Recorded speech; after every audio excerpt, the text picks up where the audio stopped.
Pernahkah kamu lagi asik nongkrong, menghirup udara segar, terus tiba-tiba asap rokok temanmu mengepul ke mukamu?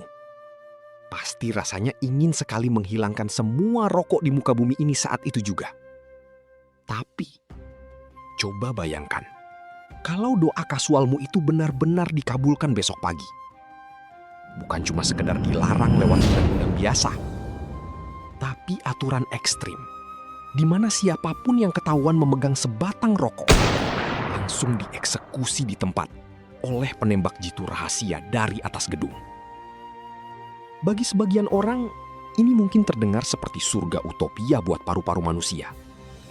Tapi, kenyataan sains dan sosialnya, ini adalah tombol pemicu kiamat global yang jauh lebih mengerikan dari invasi zombie.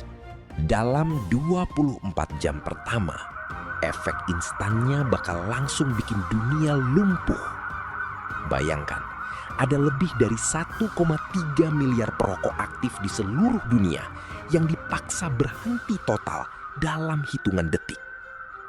Secara medis, tubuh mereka yang sudah kecanduan nikotin akan langsung mengalami fase sakau ekstrim.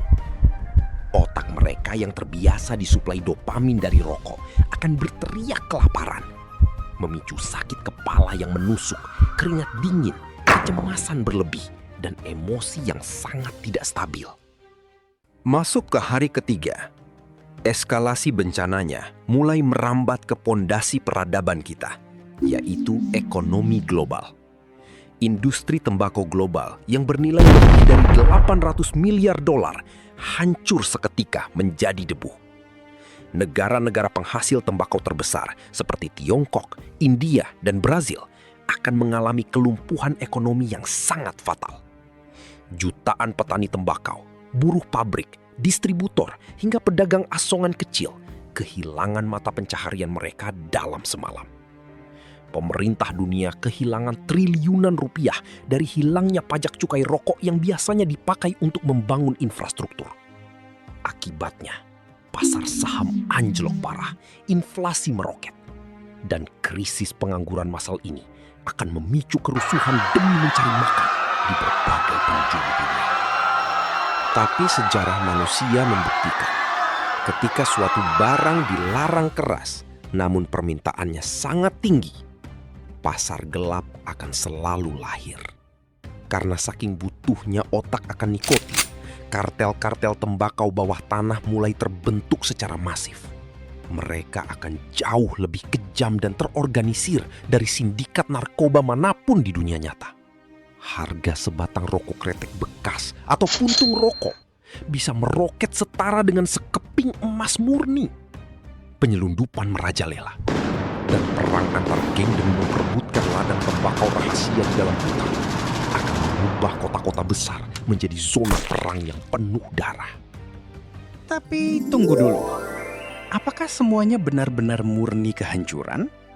Ternyata secara sains dan medis, jika umat manusia bisa bertahan dari era kekacauan dan perang kartel tembakau ini selama beberapa tahun, bumi akan mulai memulihkan dirinya.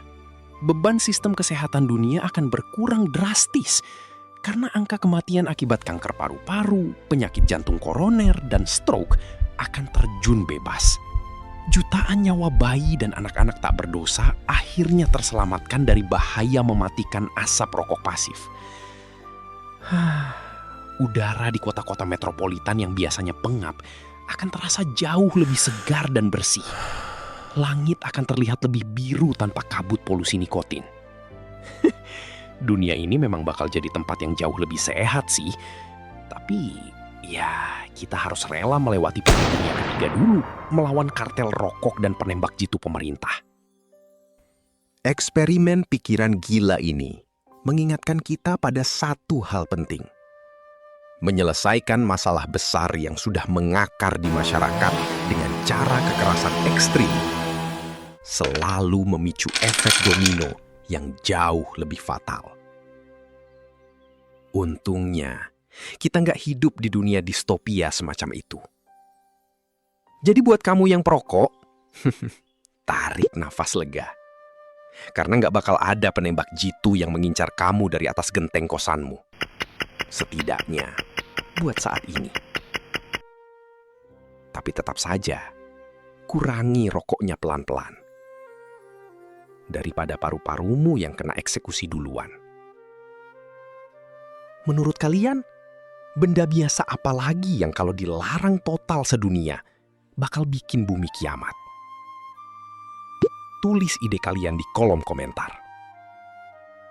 Tetaplah penasaran. Dan terima kasih sudah menonton.